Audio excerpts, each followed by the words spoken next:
Olá, bem-vindos ao nosso Explainer. Hoje a gente vai encarar uma pergunta que, olha, define a nossa era. Será que o futuro do nosso planeta já está escrito em pedra ou a gente ainda tem a caneta na mão para mudar essa história?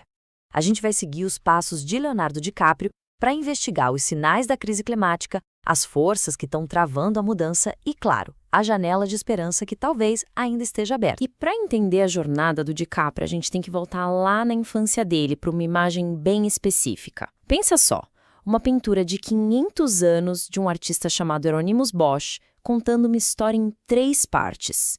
De um lado, você tem o Jardim do Éden, um paraíso, tudo perfeito. No meio, um mundo de excesso, de caos, superpopulação. E aí vem a parte que assusta. O último painel mostra esse mesmo paraíso, só que agora completamente degradado e em chamas. E o mais louco é que isso não era só uma pintura para ele. Era tipo um mapa do nosso possível futuro. E estava lá, pendurado em cima do berço dele. Pois é, a verdade é que a gente já está vivendo naquele painel do meio da pintura. Um mundo de excessos com um apetite insaciável e consequências que a gente vê todo dia. Mas o que exatamente está alimentando esse motor? Bom, a resposta está aqui. Combustíveis fósseis. Eles são a base de praticamente tudo no nosso mundo moderno. Pensa comigo, o transporte que a gente usa, a eletricidade que acende a nossa casa, quase tudo que a gente faz queima carvão, petróleo ou gás. E cada vez que isso acontece, a gente joga mais dióxido de carbono lá para cima para a atmosfera. E isso vai, pouco a pouco, esquentando o planeta. E olha, não é só sobre energia, não. Dá uma olhada nesse gráfico. A fatia maior, claro, vem da queima de combustíveis fósseis. Mas repara nas outras partes. A agricultura industrial, principalmente a criação de gado, e o desmatamento, muitas vezes para abrir espaço para soja ou dendê, também são responsáveis por uma parte gigantesca do problema. Juntando tudo, o jeito que a gente produz energia e comida está simplesmente sobrecarregando o planeta. E isso, pessoal, já deixou de ser teoria faz muito tempo. O DiCaprio foi lá ver com os próprios olhos. Ele foi para o Ártico, que funciona como ar-condicionado do planeta, e viu que está derretendo. Na Groenlândia, o gelo está sumindo num ritmo alarmante.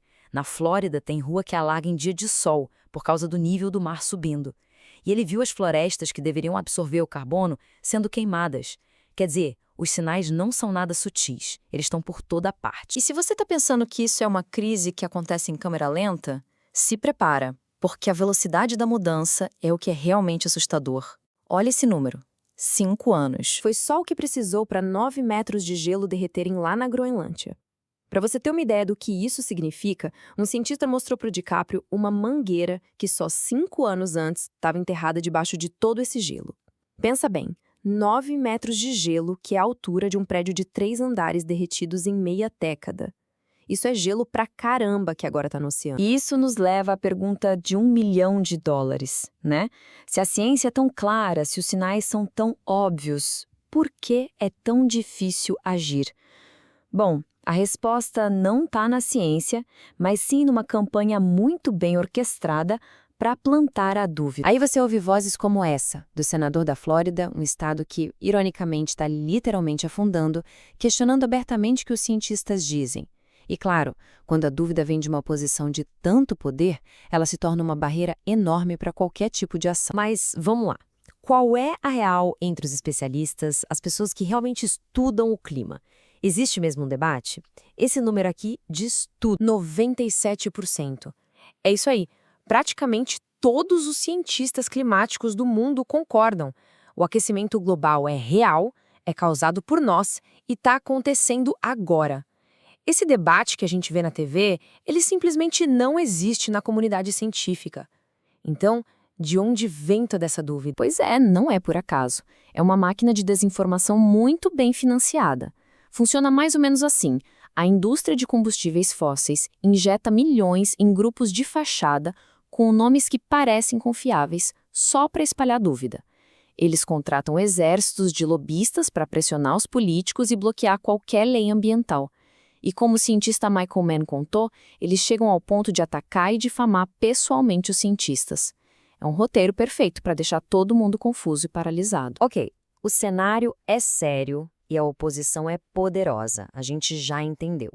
Mas a história não precisa terminar daquele jeito sombrio. Existem caminhos bem claros para um futuro diferente, e eles são mais realistas do que você imagina. As soluções de maior impacto giram em torno de 3 grandes passos. Primeiro, taxar o carbono, para que poluir finalmente tenha um custo real. Segundo, acelerar com tudo a transição para energias limpas, como a solar e a eólica. E terceiro, uma coisa que está no nosso controle diário: repensar o que a gente coloca no prato. E a lógica por trás de um imposto sobre o carbono é a lição número 1 da economia, como explica o economista Greg Mankiw. É muito simples. Quando você taxa alguma coisa, o preço sobe e as pessoas consomem menos. A gente viu isso acontecer com cigarros. A ideia é fazer com que o poluidor pague pelo dano que causa, e isso incentiva todo o mercado a buscar soluções mais limpas e baratas. E a nossa dieta? O impacto aqui é gigantesco. A criação de gado, por exemplo, não só devasta terras, como as vacas liberam metano, um gás de efeito estufa que é muito, mas muito mais potente que o CO2. Dá uma olhada nesse gráfico. A diferença é brutal. Só de trocar carne de boi por frango, você já reduz as emissões do seu prato em uns 80%. É uma das mudanças mais poderosas que qualquer um de nós pode fazer, começando agora. E tudo isso nos leva de volta ao ponto central. A ciência é clara, as soluções existem. O que está faltando de verdade é a vontade política e coletiva para a gente agir na velocidade que a crise exige. Nós chegamos no nosso momento decisivo. No seu discurso na ONU, o DiCaprio foi reto. Jogou a responsabilidade direto no colo dos líderes mundiais. A escolha não podia ser mais clara. Ou vocês agem agora para serem celebrados pelas gerações futuras, ou vão ser rechaçados por elas. Vocês, ele disse, são a última esperança da Terra. Mas ainda dá para mudar o curso? Sabe, o cientista da NASA, Peter Sellers, mesmo enfrentando uma doença terminal, tinha um otimismo contagiante. Ele acreditava de verdade que no exato momento em que a gente parar de queimar combustíveis fósseis, o planeta vai começar a se curar. A esperança está aí. O problema é que a nossa janela de tempo para agarrar essa esperança, ela está se fechando, e rápido. E no fim, a gente volta para aquela pintura do início. O paraíso do primeiro painel, a gente já deixou para trás. Agora, a gente está vivendo bem no meio do caos do segundo. Então a pergunta que fica, para mim e para você é: qual vai ser o nosso terceiro painel? Vai ser aquela paisagem queimada, destruída que o Bosch imaginou 500 anos atrás? Ou a gente pode usar tudo que a gente sabe para finalmente criar um final diferente? A história está sendo escrita agora. A escolha é nossa.